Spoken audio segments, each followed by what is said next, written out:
Hi everyone, good morning. I hope you're doing well today. Here at the Royal Household, we're hanging in there too. I don't know if any of you noticed last night there was a supermoon. It's the second of three that we're going to have in 2020. It's that time when the moon is really close to the earth. Before the clouds came, if you had a chance to look at it, it was really pretty awesome. And it got me thinking about how beautiful the world still is, even in the midst of this pandemic. Once a week, I do a drive by at the church and I pick up the mail and I check my messages in case there was an emergency. And on the way back, Mick and I always drive along the water. That's the way we go home. And it was so pretty. And I started to think about how many of the really good stories about Jesus take place on or near the water. And that's probably because Jesus often traveled in that area around the water in the Sea of Galilee, and most of his disciples were fishermen. And in one of the stories that's found in the Gospel of Mark, we once again find the disciples in the middle of the sea. And it's windy and it's raining and the waves are crashing and the boat is swaying and water's coming into the boat and they are freaking out, convinced that they're going to drown. And after all, as I said, some of these men are experienced fishermen. They've been in storms before. And if this one is enough to get them worried that they're going to die, well, it must have been a pretty bad storm.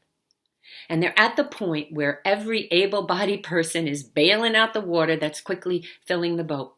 But guess what? Jesus is there in the boat too. In fact, he's sleeping. He's sleeping through this epic storm. And here's the thing.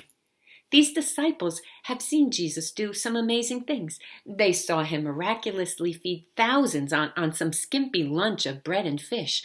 They've seen Jesus heal diseases and cast out demons. He seems to have this inside track with God. Yet apparently, in the midst of this panic that they're in, they forgot to even notice that Jesus was literally right there with them. So they wake him up and in a sort of snotty way say, "Hey, Jesus, do you see what's happening here?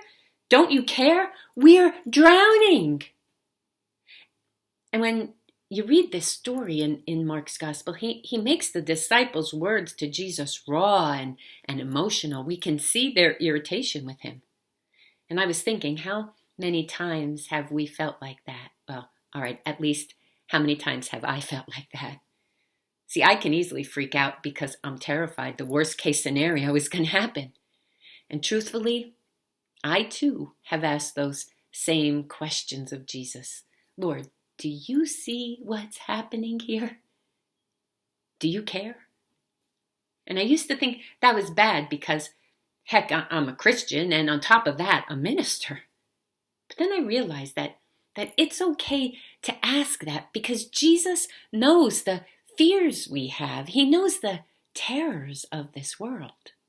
Anyway, Jesus looks around and he asks them, "Why are you afraid? Have you still no faith?" And then he pretty much tells the storm stop and the disciples are in shock because Jesus indeed calmed the storm. But it's not really about the storm. It wasn't really about the storm at all. The disciples discovered that Jesus was more powerful than anything life threw at them. And that knowledge changed them because in that moment, they see there isn't anything Jesus can't handle. You know what?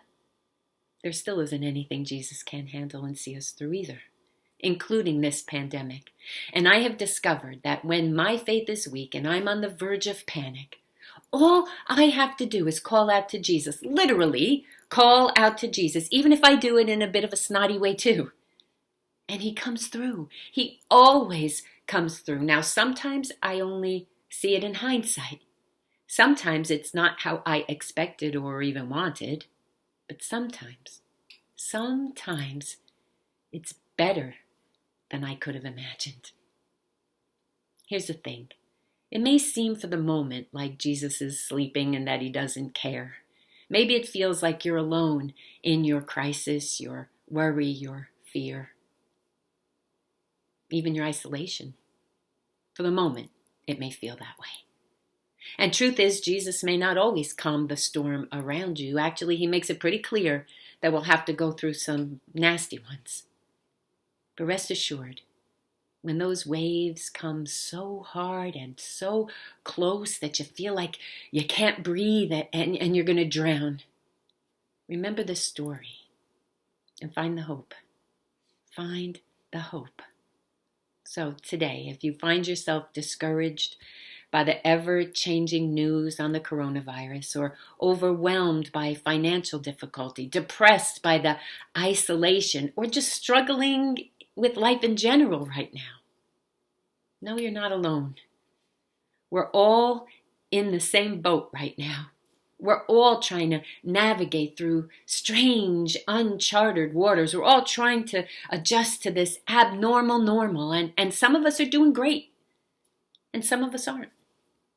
But none of that matters. What matters is that we don't have to figure any of this out on our own. See, Jesus is in the boat with us. You just have to call to him. You got to say his name and ask for help. And if you let him, he can give you the faith you need to fight back the fear. He'll give you the assurance that you'll make it through this pandemic. And he'll give you a peace to know you aren't alone. Believe me, the hope and encouragement you're longing for is a lot closer than you think. You just got to believe that and give it a try. So please, please stay safe. Stay home. Keep washing your hands. And if you absolutely have to go out, which you shouldn't be doing, wear a mask and wear some gloves. But most of all, stay hopeful and find that blessing. Hang on, we will get through this. Know that I'm praying for you and for all of this situation. I know God's going to bless us somehow. I just know that. So hang on, and I'll see you tomorrow. Peace.